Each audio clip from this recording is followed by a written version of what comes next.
Hello, Ivor Chester. It's good to be here, your balance coach, music therapist. I want to talk to you today, a follow up on the topic I brought up yesterday about the use of music therapy and at an individual level. When I would instruct people in the hospitals about how to use their music that they either have grown up with or that they've kind of mutated into liking, I asked them some basic questions, which I mentioned yesterday. The first one is, do you believe that music can affect your emotions? And the answer is always yes, and that's the right answer, it can. So therefore, the problem is going to be if you're suffering from depression, if you're suffering from bipolar, schizophrenia, alcoholism, an addiction issue, are you using that music? Are you leveraging it in such a way that it really does move you in a positive direction? If it just picks at your wounds, then you're using it in a negative way. It's a self-harm thing. You shouldn't be digging up bones with your music. You should be using it in such a way that helps. Several years ago, a good friend of mine had his wife had left him, and this is about 1980, so Pink Floyd's The Wall was out. And they had it on, of course, CDs weren't a thing yet. And he had it on, of course, an album on the turntable. A turntable, by the way, is one of these round things, and it goes all the way around. If you let it go all the way around, it plays music. If you just rub it back and forth, it kind of goes reh, reh, and it's just, scratch. But it's magical. If it goes all the way around, it plays music. So he was playing The Wall, and it was a 2-disc album. And of course, side one, it would play it side 1, side 2, pick it up, flip it over, side 3, side 4. And he was just playing it back and forth over and over again. And I would come over to his house and it would be playing. Finally, I got sick and tired of it. And I wasn't a music therapist at the time. I was just his friend. But even then, I understood that you need to stop. So I went over to his turntable and I picked the needle off, which is the device that rubs between the grooves and rubs in the grooves and plays the music. And I know I'm being a smart aleck. Just give me grace, okay?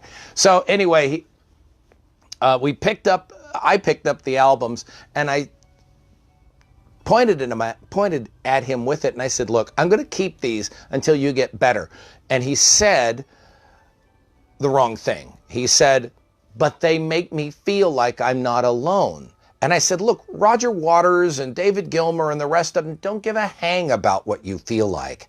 They're using music as an expressive tool that can relate to people." Now, even Roger Waters has said, because he's pretty much a one-trick pony now, he goes around touring The Wall everywhere. And at the end of the concert, when it's all over, he'll get up to the mic and he'll address the audience and he'll say, "Well, I was in a dark place, but I feel better now," and it's over. Okay. But the people who keep listening to the album, and by the way, I'm broadcasting this on March 1st, 2019, which this is the 46th anniversary of the release of Dark Side of the Moon, another album that is very eloquent about things like mental illness and isolation. It's a beautiful, beautiful album produced by Alan Parsons. So back to this. Hey, Athena, thanks for watching. So coming back down to the concept of using your music, later on I bought this friend of mine the CD because I needed to replace it.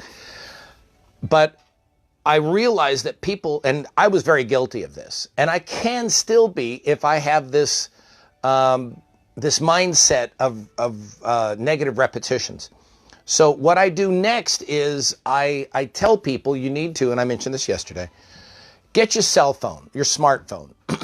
And both Android and Apple have apps on there for your music.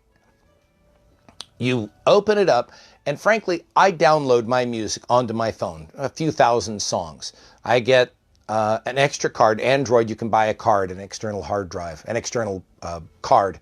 And that's where I download my music, and I also put pictures on there. Apple, you have to buy the phone for that size. And as Tim Gillette says, he always gets the biggest phone for his storage capacities for his own reasons.